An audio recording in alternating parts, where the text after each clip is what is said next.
very informal. And by that, I mean, you know, it would be nice to hear from everybody, just to talk about what you're up to, and if you don't want to come up here, I think we can probably pick up your voice, but if you're comfortable coming up here, you know, you could come up here and say a few things. I got a really good word from one family, the Niceleys, who have a grandson, works for Meyer. And, yeah, and he got to go back to work Friday. Yay! After 2 weeks of quarantine.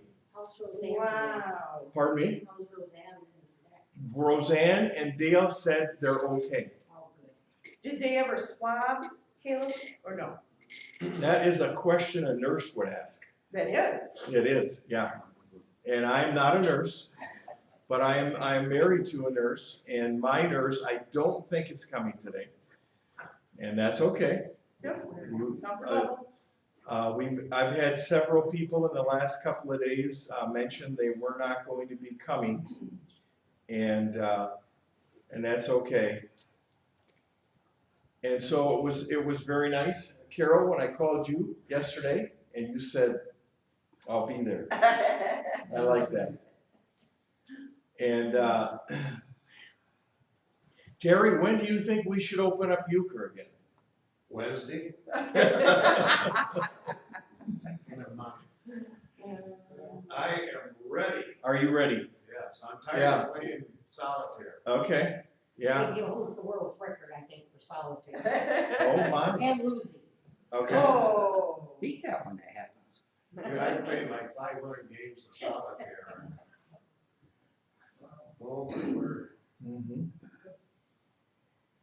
But yeah, that's what we have to be praying about that. Now next week does appear to be somewhat of a door opening that will be full praise team up here.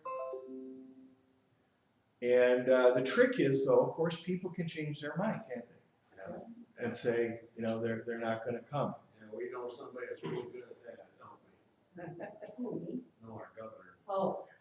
I was thinking, he always tells me. Yeah, no, I was talking with a pastor this last week who has a church 10 minutes from him near Grand Rapids. Church has never closed. No. Been open the whole time, anywhere from 50 to 75 people. He said they have a unique mindset as a church, and that they consider themselves to be a church that is not controlled by any government. Okay? I don't think churches are supposed to be. Yeah. Well, you know, and as me and this pastor were talking, he said this. He said he had an attorney look up the last 2 executive orders from the governor. And both of them have churches exempt in the executive order. Because they have to recognize common law. Yeah. And I hope that's why, Tom, because they have to recognize common law. I hope that's why. Common law don't have to recognize churches. No. See, the problem that I have is that if an officer would come in and would give me or any of us a citation, the problem is, even if we prove ourselves to be exempt and correct, we have to go through the hassle, don't we, of eventually showing up at court, you know, and doing that stuff. I was under the assumption, I guess, that until Congress passes a law and it becomes a law, it's just a suggestion. Yeah. Yeah. Now, Darius, we're talking about an attorney that a pastor friend of mine told me that the last 2 executive orders that were put out by the governor have a church exemption. Yeah. And so we should, you know, be free. And right now, we've got Cookie making her way in. Woo-hoo! All right. All right. Sunshine. And so, Cookie, it's good to see you. Are your ears burning? Yes. Okay. And it looks to me like she's talking to my wife Pam, so wonderful, that's wonderful. And that's what I pretty much have told everybody, that I thought we would have between 10 and 20, and I think we've got about 12 here right now. So that's a pretty good way to go. Yeah, Pam's out there. I think I'm feeling really good about what we're doing here. I feel like there's a good chance we won't be interrupted today. I really don't think so. It is interesting that some of these interruptions appear to be along party lines, and that's interesting. I would like to think that our county would not interrupt us. Yeah, but I can never be too sure about that. And Cookie, would you like to share a few things, or do you feel like you want to just kind of sit down and rest a little while? Okay. I don't know if I can. Okay. All right. Well, I think, Sally, I'd like you to come up here now. Walk carefully through the mind path there. Tables and forks. Yeah, and go ahead and tell everybody how you're feeling and doing, and I know I've been praying for you. Yeah, so all of you were looking at us, watching us, thank you. West Windsor is alive and well. We are small, but we are mighty in the Lord, kind of thing. And I know that I am missing everyone. It is wonderful to see everyone. People that are here this morning know that Charlie and I have invented something. It's called an air hug. When you see somebody you want to hug, you go like this, and you do an air hug, and they do it back. So do an air hug to somebody that is across the room. And include everyone, because everybody needs hugs. The big news is that Homeless Angels is still going strong. All of the things in the park are kind of on hold right now for distributing any clothes and all of that, which I think is really kind of horrible, especially with people that don't have proper clothing to be outside 24/7. But I've also heard that there are people kind of meeting on the sly and handing out clothes, just not to the large group that you would see in a park downtown Lansing. So pray for them, pray for the homeless. That, I mean, if you ever be outside and you want to go inside and you do, think about the people that don't, that can't. That's the heart that I have for those people. And Brookwood Inn is still going strong. We, on a slide, dropped off milk to them, which was wonderful. They were very thrilled. And the little gal says, well, Sally, only reason I'm taking it is because it's from you and Charlie, because I know that it's fine. I said, I just bought it at Kroger. I brought it right to you. So, yeah. I'm hoping this weather continues to be spring and we can all be outside. I encourage you, if you are homebound, to at least go outside and breathe some of that wonderful sunshine weather and get outside, and whether you wave at your neighbors or whether you tuck over the fence or whatever you do to get over and see people. I am still working 4 and 5 days a week with my little guy, and one of the most exciting things, one of my little Girl Scouts, one of my little brownies, now my girls are, our daughters are 35 and 40, and I was a Girl Scout leader for years and years. And this one little name came up. So we did a search. Charlie's good at searching. He found her, and she's on Facebook. And so we've been talking back and forth. And it's just thrilled because I didn't know for sure it was her because I haven't seen her in years, and here's a picture of this lady, not this little girl. And it's just absolutely wonderful because she says, yeah, I remember you. You were my Girl Scout leader. So that's wonderful too. Pray for all the camps. Camp Barracal and all the Girl Scout camps and the Boy Scout camps and this camp and that camp. and that don't know what they're doing this summer.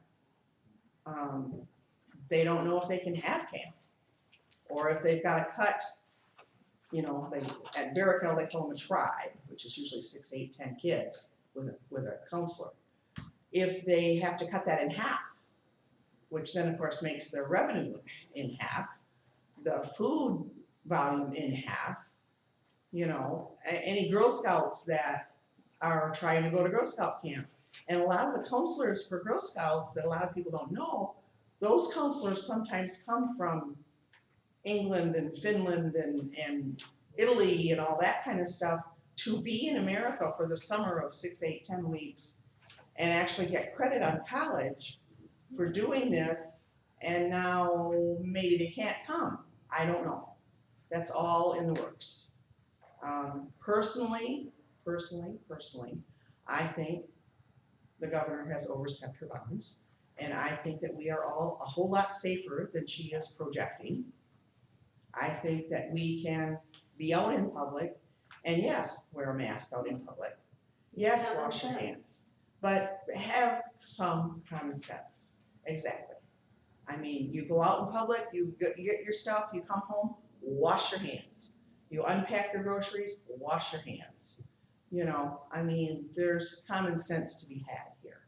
And I think that we need to really, really get going with that and get back to life. There's so many people that are not able to work because of this shutdown and this layoffs and this and this that. So yeah, the little guy I take care of is great. He just turned 4 this week, and they had cupcakes, and he actually stuck his finger in one, the frosting. So yeah, it's great fun. But I have been playing euchre. All you euchre players, you can play euchre online. I've been playing, as I told Brian and Don and Charlie, of course. I'm playing euchre with strangers. It's not near as much fun as playing euchre with this group around here. I mean, there have been Ontario, Canada, and Ohio, and Oklahoma, and one was from Australia. Now, that's a time change. Talk about that. But yeah, I've been playing euchre with strangers, and some of them aren't very polite. Some of them, boy, they're for guns and blood and guts, and they want to win. It's like, yeah. The one from Ohio told me that I was from Michigan, and when I said I was from Michigan, he said, well, no wonder you suck playing cards then. And I went, whoa. I said, I'm MSU, I'm not U of M. Whoa, wait a minute. I know. We have a daughter-in-law U of M, don't worry. So yeah, so that's about all I got.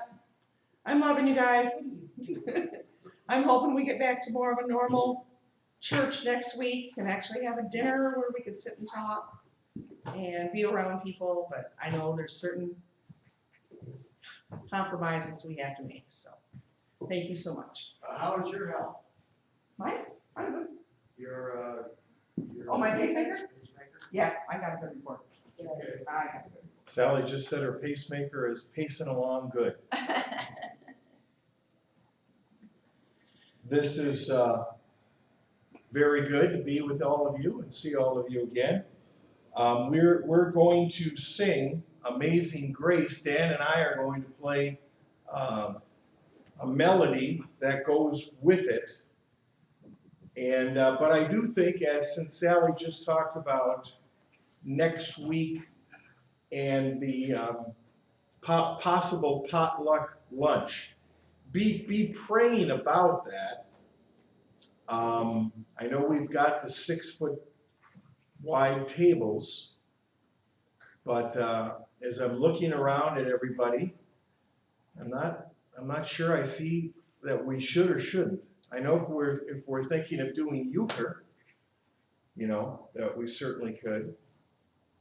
It's hard to plan how many to serve when you don't know how many are coming. Yeah, right. Well, I think I can answer that because of my pastoral ear to the ground. Okay. I'm going to guess that we will have 25 people, and we could plan for that. And you know, if we didn't have enough food, I think that would be okay. Now, Cookie, are you going like that at me because you think I need to lose a little weight? Yeah. Is there anybody that didn't gain weight during this? Well, interesting. Interesting, yeah. Dan just raised his hand and he didn't gain any weight. And I'm going to raise my hand and say I didn't gain any weight. Oh, did I just hear thunder? I think that was the Lord. Backfire. Well, good. You can use it. Has anybody got a friend or a family member, or has COVID-19 struck anyone you know at all? Yes, please.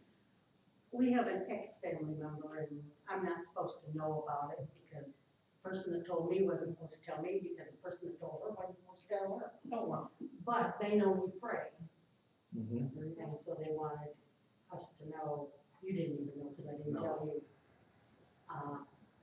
It's okay, because I got a secret with you too. That's okay. So we do have a family member that does have it, and if anything were to happen to either one of them, it would be totally devastating for one of our grandchildren. Well, my high school friend has a friend who has it. And we've been has praying, that's Carrie? Carrie, that we've Okay. been praying for. Yeah. And I was sharing just when we got here, Tom was asking, she was able, my high school friend was able to actually go in and visit Carrie. And she started to sing a praise chorus with Carrie. Carrie was awake and aware and tried with her breathing to sing along and couldn't, Mhm. but was just delighted. Just her eyes were just dancing and she was just delighted. And of course, my friend has told her that she's got lots of people praying for her. Yeah, wonderful, wonderful. Yeah, I think it's it hasn't hit anybody we know for the most part, has it? Yes, Kay? Well, I don't know how many people it is sickened them, I know, because I don't know about it until usually when they die. A friend of mine's sister passed away in Kansas City of it. She made the conscious decision not to go onto a ventilator. And she died the next morning. And then, extended family, an aunt, well, then there had been a great aunt died here in Michigan. Both of these were last week. Mhm. But as far as anybody that has got it and has, this, not on the phone as much. I mean, if they're not on Facebook or whatever. And I know of other family members who are sick, but I don't know if that's what they got. So I know that when I took Andy to the emergency room twice this last week, the first time they let me in, and the second time I took him to Sparrow, and they wouldn't, I knew they wouldn't let me in, so I just dropped him off at the door. But he has a hard time articulating his symptoms, and then the doctors are impatient, and so stuff gets missed. He's feeling a little bit better, but we're going to have a face-to-face with a specialist next Wednesday when he finishes his course of antibiotics. But he's been very sick this week, very sick. And I've just been trying to keep things going at home and wash my hands, wash my Right. clothes. When I go grocery shopping, I won't let him bring anything in.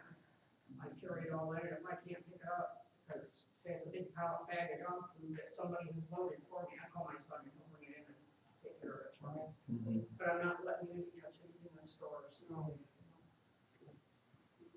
And what would be your take on trying to do social distancing and a potluck next week? Jury's out on that right now. Jury's out. Because, for example, as we're thinking out loud now, if we did that, I would say we would have to limit 2 people maximum to the kitchen at a time, Oh, yeah. right? Oh, Just thinking out loud, some practical things like that. People going through the line, would, you know, I think we could have one on each side of the table. You know, that would be okay. Stagger. And yeah, but have everyone else, you know, 6 foot. Yeah. But I think that, I think if you know, it's like kind of like universities, you know, like I think Purdue University has said they are going to be open this fall. Someone asked them, how are you going to handle all of it? He said, we are in the planning stages right now. And I think, you know, that's what we have to do too, is we have to, if we're going to do something like that, we have to be in the planning stages. I would imagine, you know, if we planned for 20 people to show up for lunch, that would probably be about it. I bet you a lot of the people who come would not go to lunch. Yeah. Yeah. Or they could eat at the ramp at the other tables. I mean, if we're only gonna limit the 5 tables that are in the fellowship hall to 4 or 5 each, and then up the ramp, we have tables. Yeah, I would say if we had four to a table, and we have 5 tables in there, that would be 20. Yeah. Depends on the weather, there's a picnic table out there people can set up. Yeah, okay, good. There's another table on the picnic table. Or like Sally said, we could walk up. But I like that picnic table idea because it is supposed to be a little warmer if we can trust Michigan weather forecasting. I have a special prayer request Uh-huh. today for Kyle. He's having a really rough time. He's lonely, he's been thinking about his mom terribly this week. Oh, yeah. And poor little kid, we talk to him 4, 5 times a day. He calls us at night to say goodnight. Just, you know, he was listening to his mom's favorite song the other day. And it just breaks your heart to hear him talk. So he could use a few extra prayers today just to get him through today. Yeah, just you know, just thinking out loud with you about that. I wonder if Grandpa Terry and him could go golfing. Would his dad let him? If they were outside, he might let him. Mm-hmm. He did get a hug, but they both had the face mask and everything. Yeah. I was over there Tuesday and, Tyler couldn't take it anymore. Can I hug for him? cause I would stay down in the driveway next to the truck and he would open his bedroom window and we'd talk. And, a couple, I don't know if they're married, but, boyfriend, girlfriend, came over and brought supper. And they went in the house and Tyler says, well, can Grandpa come in, Dad? And Josh looked at me, he said, well, I think he's trying to protect Dad because of his diabetes. Well, yeah. he says, you're an old man and you got diabetes problems and you're really acceptable to this. I said, I'll take the chance. That's right. Very good. And so he says, yeah, come on in. I got a real good hug. Yeah, you bet. You jump in your arms. Just about, yeah. Yeah. And then I went home and did a deer on the way home. Oh, no. Yes. Big one. Yes, deer. Did you have it? Did you get to see me? No. No, I got up and ran off and I called Brian, my oldest son. He said, well, he says, can you drive the truck over here? I said, yeah. And so I was only a half mile from his house. And he said, well, I think I can fix that. So I called Schwartz and bought parts and they want a couple of parts need to be painted.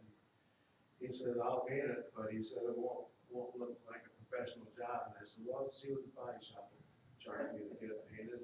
So I haven't heard yet, but he said probably less than $100. I said, I won't pay over $100. Yeah. Well, you know, yeah, you can tell him that while he's doing that, They just take that sander and go over your back tire area, Yeah. knock that rust off of there while he's at it. Mondo in there, make that too. You know, if that deer dies, let's hope that the government doesn't find it because they were listed as a COVID-19. There you go, they will. Well, She's I kidding. hit it really good, so, and Brian said, well, he said. That's one for Kay. Brian ran off for 100 or 200 yards and lay down and died.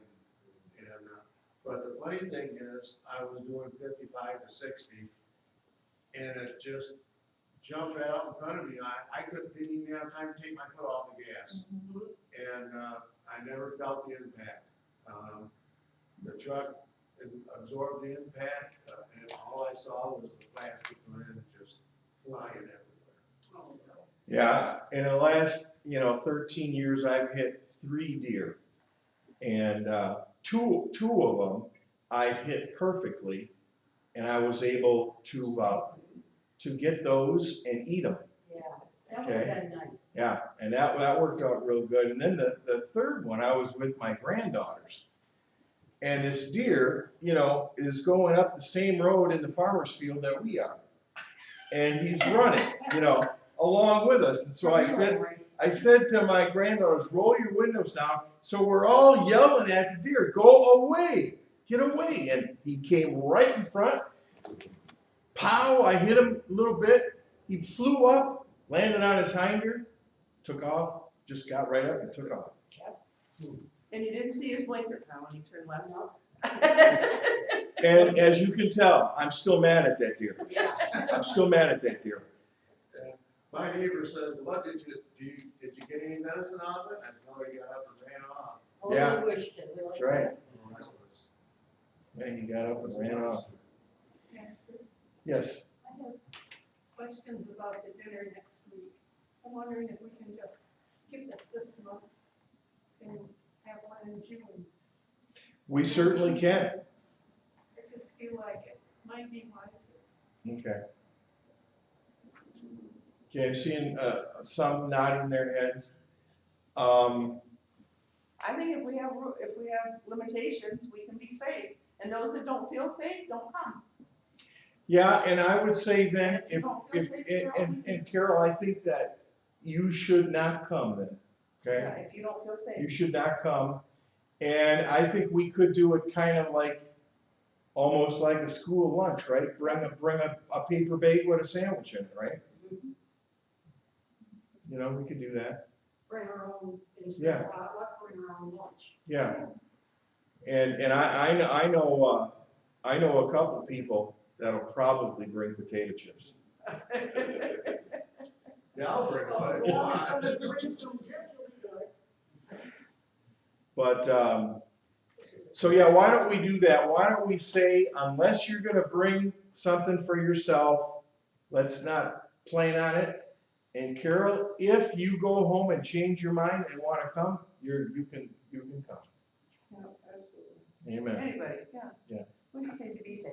Weather permitting, we could sit outside. Yeah. Have a lawn chair. Sit outside. Sure. And I would Yeah, say, there's 2 picnic tables.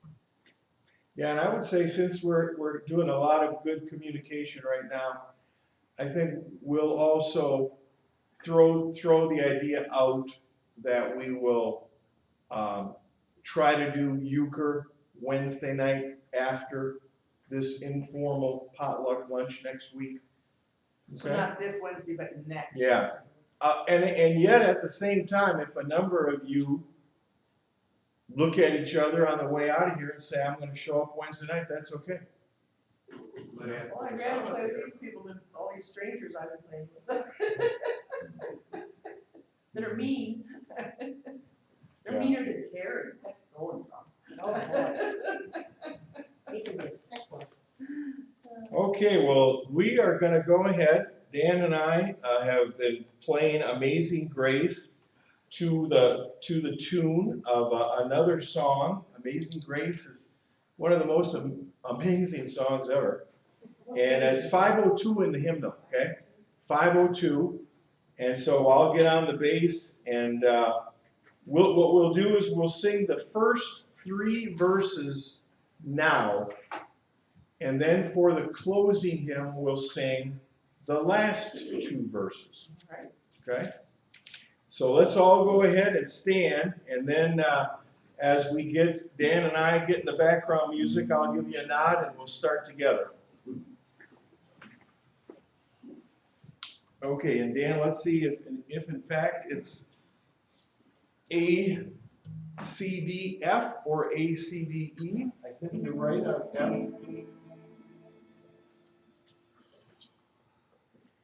Just a second.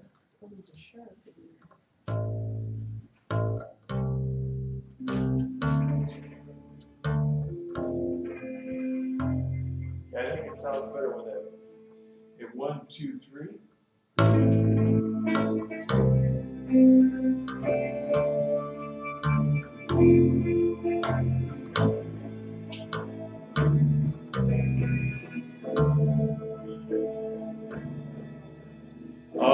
Amazing grace, how sweet the sound that saved a wretch like me. I once was lost, but now I'm found. Was blind, but now I see. 'Twas grace that taught my heart to fear, and grace my ears revealed. How precious sin and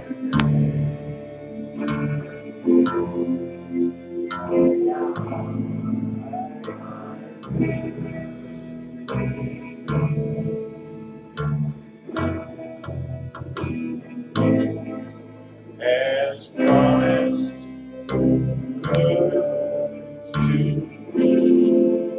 me is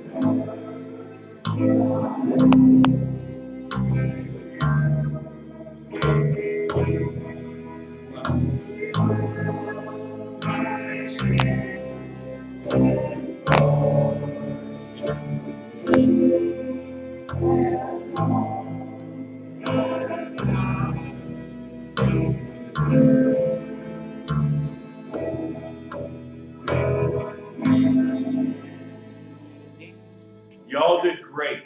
That was the house of the rising sun. It did, it sounded like that. I brought my It son is. before we even started singing. song, it's the same music. Same music. Yep, that's what it was.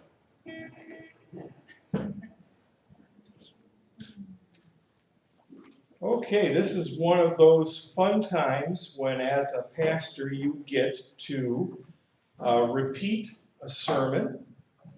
And I always remember one of our founding fathers, Benjamin Franklin. Does anybody know what he said about repeating? About what? Repeating. History repeats itself. He said that, and then he also said, if something ain't worth repeating, it ain't worth being said in the first place. And I think he said that when he was flying in the rain with that little kite, yeah. So this is, my sermon is entitled, A Mother's Day Gift. How about fathers do a lot of changing? Okay, that's pretty much the sermon title. A little bit of humor to begin. The COVID-19 protection plan and child reading plan. Here it is. The kids are causing the caretakers, the grandparents and the parents are just sick of the kids watching too much TV. Here's the trick. Mute the audio. Put on the subtitles, and now the kids are reading. Now you got homeschool going. There you go. Okay? Here was a lady who had a kitty cat, and the kitty cat developed a new COVID-19 lifestyle. This lady said, when I pour my coffee in the morning, she will stand on two legs right next to me. Tell me, Deb, if your cat would do this. Stand on two legs right next to me, and at the same time I'm getting my coffee, she demands a small bowl of milk. Why? So that we can both have our morning drinks together.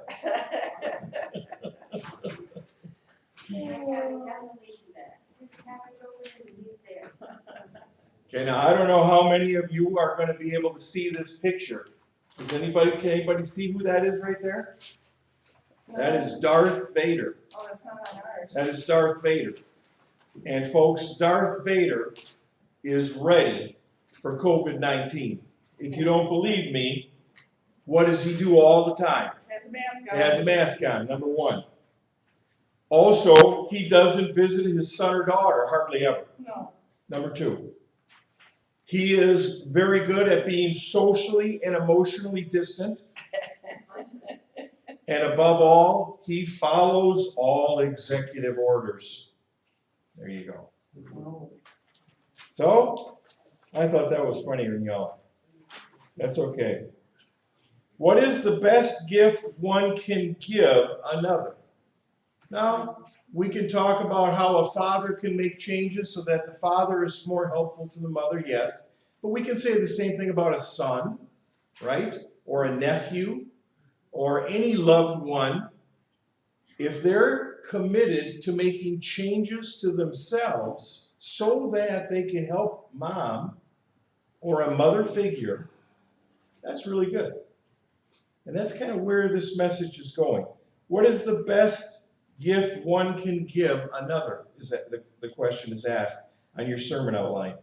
How about personal change for the better so that the mother and father can raise kids with more love and more unity?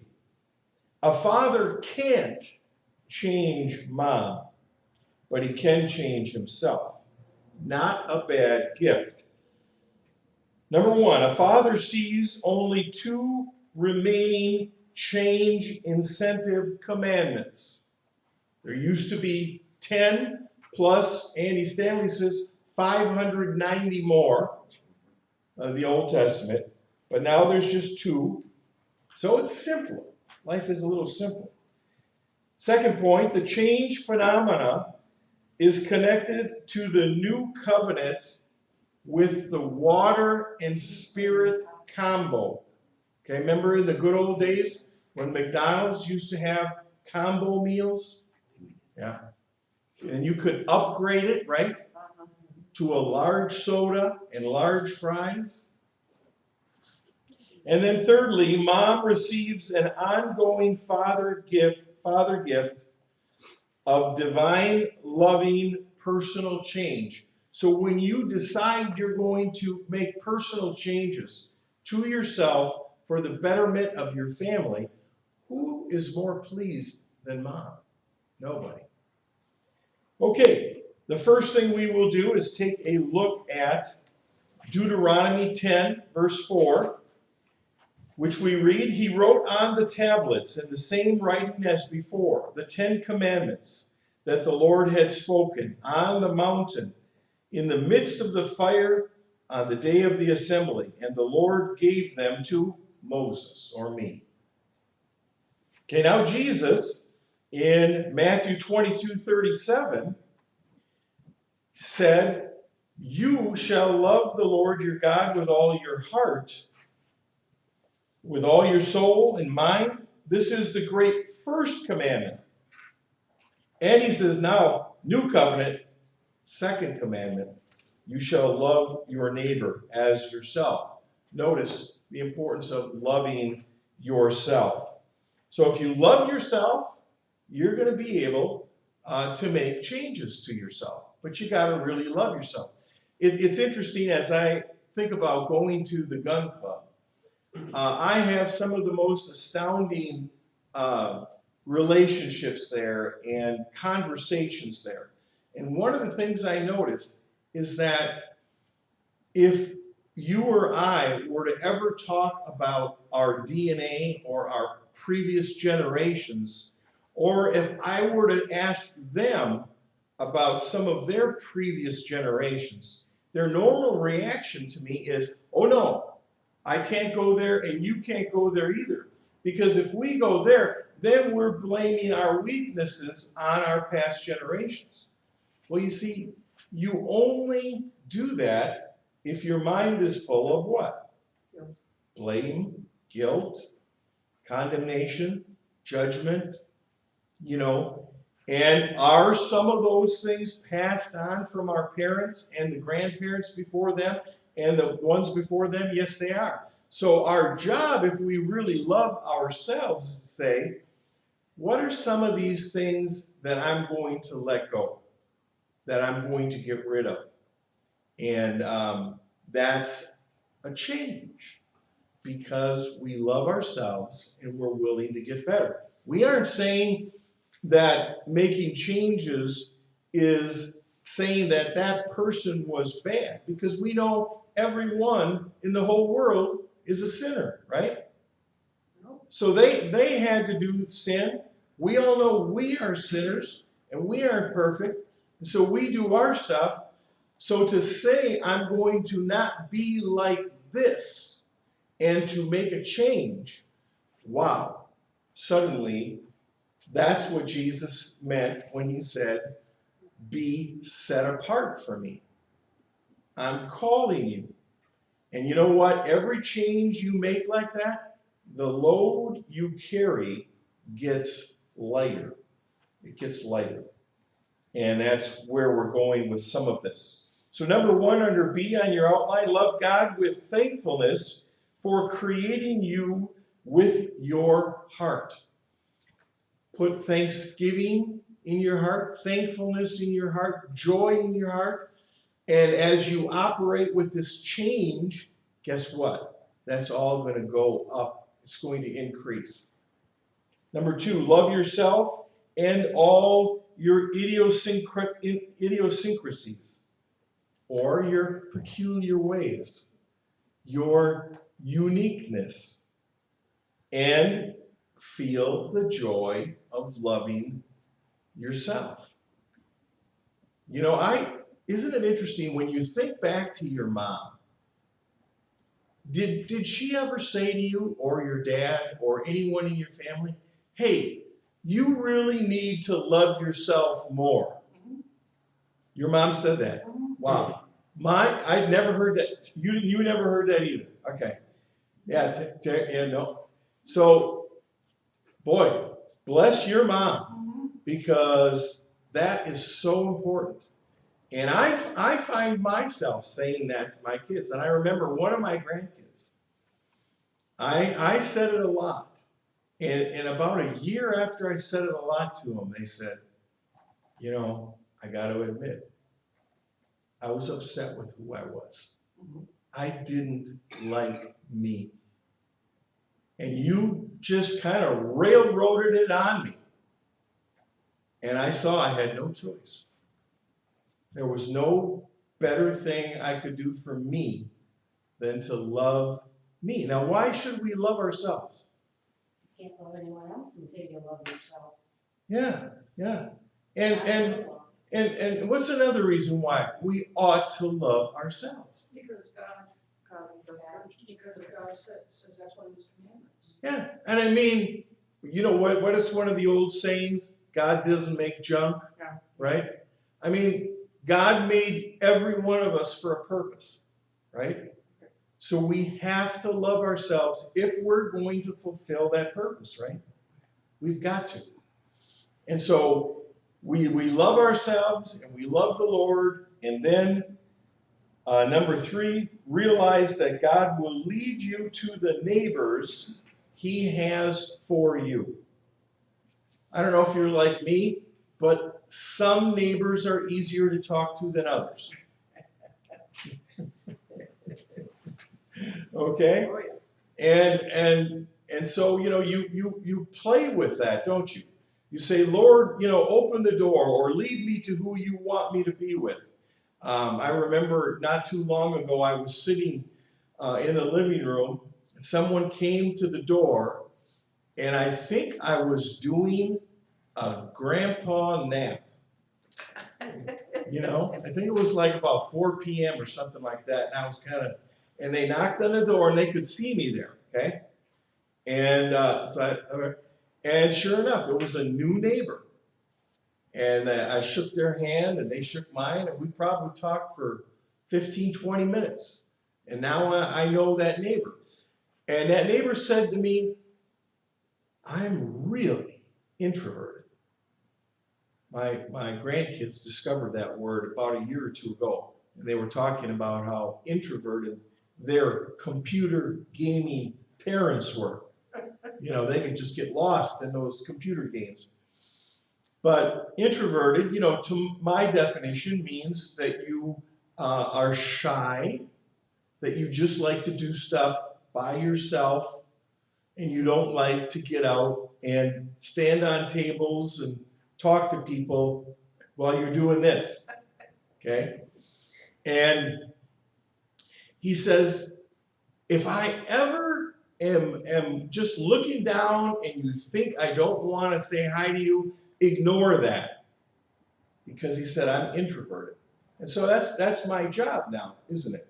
If I meet this person, no matter how they look or not, if I want to talk to them, you know, I will just go up and I will talk to them. And a lot of you probably know that about me here at the church. Every once in a while, you know, I'll get into a debate with Pam or somebody in my family. We'll have a difference of opinion.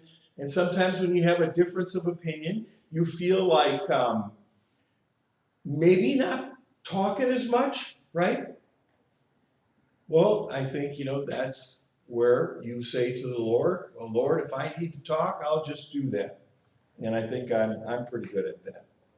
Okay, C, manage receivable changing by no judging or condemning. Luke 6:37, judge not, and you won't be judged. Condemn not, you won't be condemned. Forgive, and you'll be forgiven. And I see some here who are in the recovery group. And you know, that's one of the biggest ones in the recovery group, forgiving ourselves, right? And boy, that's big. And then, of course, sometimes forgiving other people, right?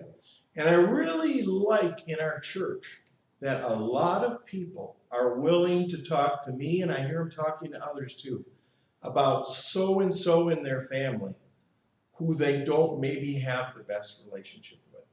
And I think that's wonderful that we can talk about that. Because you know what? If you can talk about it, I think you can improve it. Okay? I think you really can improve it, especially where there's forgiveness, right? And that's what Jesus has got here. In the jail, number one thing, forgive yourself. It's the biggest problem, you know, that is in the jail. Okay, and then Jesus adds another commandment. So he says there's really two, but then he kind of says, but I'm going to add one more, and that's John 13:30. Love one another as I have loved you, so also you should love one another. One of the things I love about our church is that I have been able to say for the last 7 or 8 years, you know, I would really like to be here until I'm 70. And for the most part, everybody says, that's okay. Why? I think everybody realizes I love them. You know? It's like nothing can happen that will make me not love everybody here. You know? It doesn't mean that once in a while we won't disagree, you know, or have some funny feelings, but that love is there. Okay, let's jump now to Roman numeral number 2. The change phenomena is connected to the water and the Spirit. Now, holy cow, like one of us said earlier, wash the hands, COVID-19, wash the hands again. Water is an integral part of that washing, isn't it? When we wash our hands, what are we doing to the skin? Cleansing. Cleansing. Cleansing, right? Okay? Why did Jesus say, when it comes to personal change, you're going to be baptized and involved in the water and the Spirit? Because he wants us to see that water is about cleansing, right? So that's the mixture.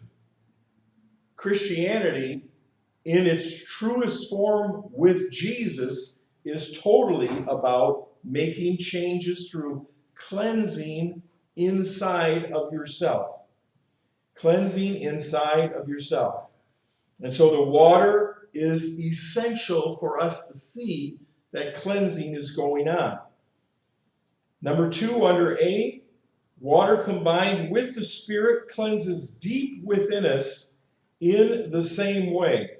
Notice John 7, verse 38, a little bit down to the right. If anyone believes in me, what does it say? Will flow in them? Rivers of living water. See, we got change going on, don't we, inside of us? Cleansing. And so with that cleansing, and you see, that's how people in jail have a chance. I go in there, others go in there, and we say it's all about making changes for the better. And if you make these changes, you'll be able to keep your portion of, anybody want to take a guess what that word is? Freedom. You'll keep your portion of freedom. You won't lose your portion of freedom. And in the new covenant, that's why Jesus said, love God and love yourself. And if you love yourself, you're loving your portions. And you're working on increasing those portions so that you can be better to yourself and then your neighbors. And in this case, mom, if mom is still alive. And or any mom that you might want to be helpful to or toward, you can put in that category as well. Okay, rivers of living water inside you, inside me, making changes. B, notice Jesus' words about water and the Spirit. Notice John 3:5. He says, I say to you, if a man's birth is not from water and from the Spirit. So he's tying that, the Spirit, you could say, is the soap, but I think it's deeper than that. I think it's deeper than that. But the water with the Spirit and all those changes are going on. It is not possible for him to go into the kingdom of God if that water and changing type thing isn't happening. That is the whole key then to living in God's kingdom. And it's the most exciting thing of all, because when you and I are making changes, we feel different. And when you feel different, you feel new. If you don't feel different, you don't feel new. And, pretty soon, Terry is going to be driving around in kind of a newer truck, isn't he? Well, parts of it's good. Yeah, you're going to have new paint on there, right? And I'm looking forward to seeing that, Terry. I think I'm going to throw my golf clubs in there a couple times this year. Okay, continuing on. Water and the Spirit. The obvious connection, purification. We've said cleansing. We've said washing. Okay, and my grandkids, the younger ones, boy, I tell you what, they know how to get into mud. They will go right in there and get in there, and they'll go, Grandpa, come on, get in the mud with us. No, I don't care to do it, and then I start laughing with my daughter and talking about the bathtub and getting them washed up. And this world is full of dirt that gets on us, isn't it? We got to constantly keep washing ourselves to get rid of the dirt that is trying to stay with us. And so Jesus knew that. Okay, and as we continue through here, we got 1 Peter 1:22. A human father giving, changing, purifying himself for child nurturing. Notice 1 Peter 1:22 on the reverse side. You have made yourselves pure by obeying the truth. Jesus said, I am the truth. Jesus said, I am the life. Notice he's not saying obey the 10 commandments. I'm not saying don't obey the 10 commandments, but I'm saying you need to look at Jesus as the truth, as the light. And that when people need to make changes, or you and I need to make changes, and Lord, I know I got to make changes, I look to Jesus as the truth, and then I talk to him. You know, which change should I make first, Lord? This change or this change? And I do. I'll say, I'm not going to choose myself. Lead me, guide me. And that's what it's about. If somebody is doing something that is harmful to themselves, and maybe you feel like it's something dirty, you say, let's talk about this under the light of Jesus and the truth of Jesus. And see, that's what Peter is getting at there. It's about Jesus is the truth. And it was interesting last night. We were watching a documentary. I can't remember the name of it, but it was about humankind. And boy, they really threw Christianity into that, in with the Roman Empire, and how many changes were made through Christianity in the Roman Empire. And they said they believe there are 2.2 billion Christians. And one of the things they said was, and so people then will learn about Jesus and his Father. Because the truth, Jesus said, I am the truth, the way, and the light. No one comes to the Father except through me. So see, that's that new covenant way. It's about light, and it's about the truth. And when we work through things and get to things through that way. And then, look at what Peter says. Once you realize it's about obeying the truth of Jesus, then you can have true love for your brothers and your sisters. And then look at how he ends it. So love each other deeply with all your heart. And I dare say, I think that is one of the top 10 greatest strengths of our church, is we can love each other with a large heart and keep it going and keep it up. And people, when they sense that and feel that, it means an awful lot. And you can do an awful lot for God when you know you are loved by others in your church. Okay, we're going to touch a little bit. Number 3, the points that I didn't touch on the outline this week, I will touch next week.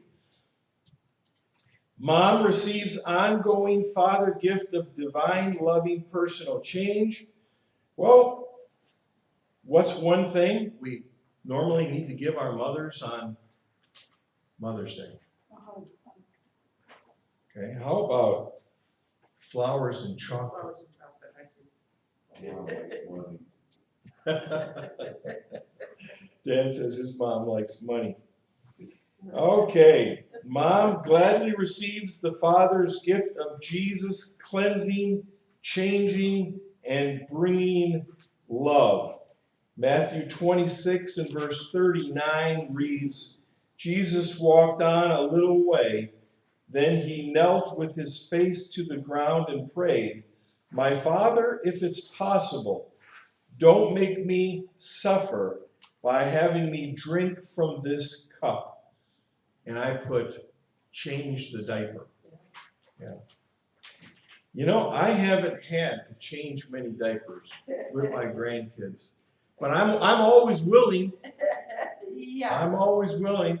And I call that hand washing stuff.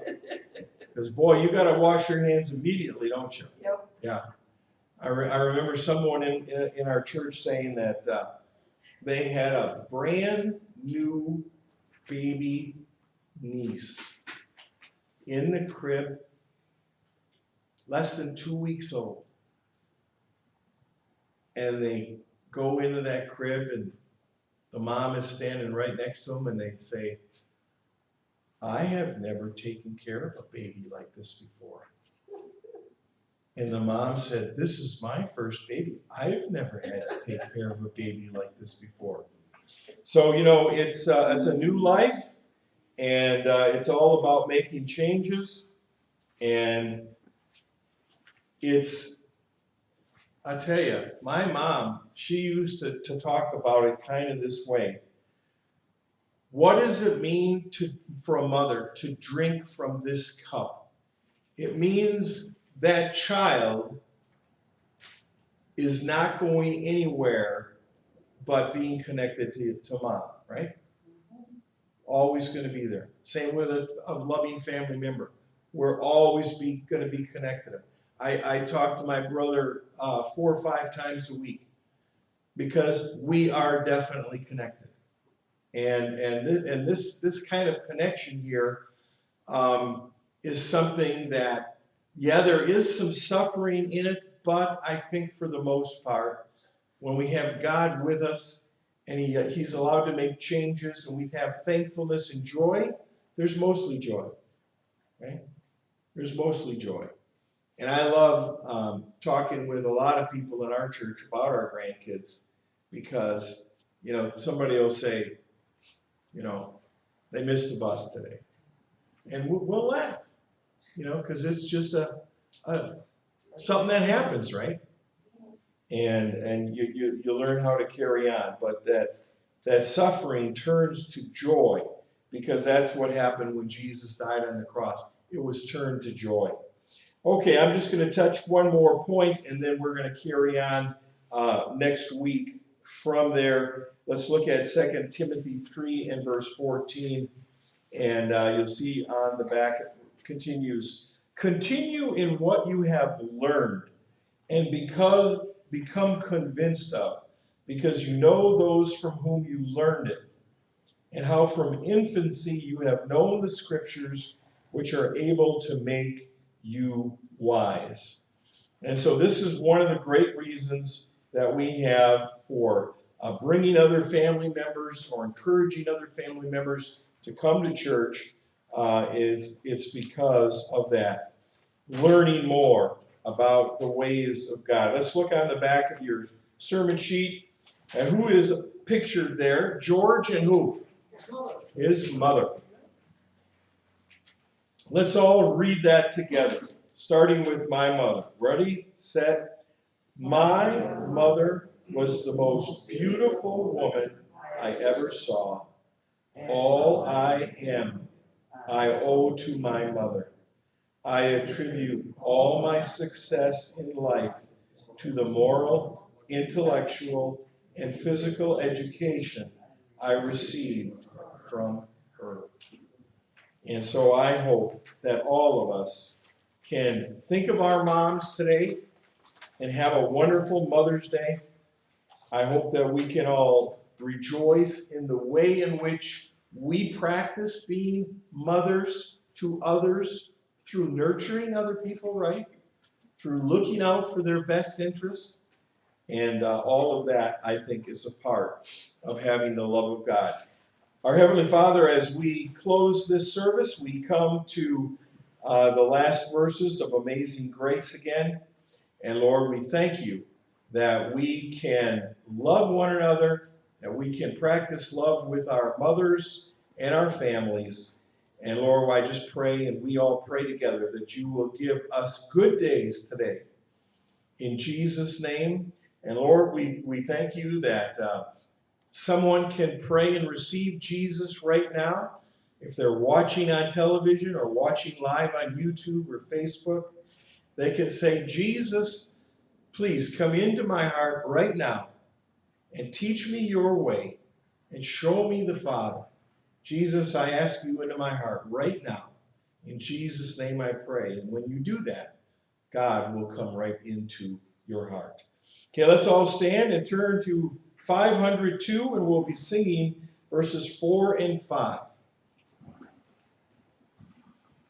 Do it the same way or do it a regular We're gonna do it the same way.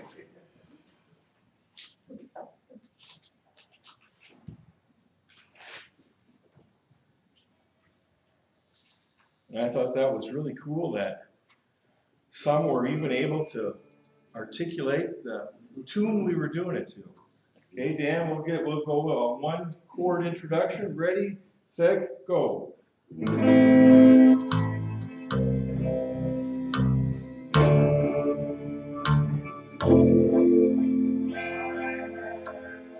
Okay, ready, set. Verse number 4. 1, 2, 3. Through many dangers, toils, and snares, I have already come. 'Tis grace that brought me safe thus far, and grace will lead me home. When we've been there 10,000 years, bright shining as the sun, we've numerous days to sing God's praise, and when we first begun. Let's sing Amazing Grace number 1 to begin again. Amazing grace, how sweet the sound that saved a wretch like me. I once was lost, but now I'm found. Was blind, but now I see. Okay, everybody, thank you for coming today. And next week we'll have the regular praise team with us. God bless. Amen.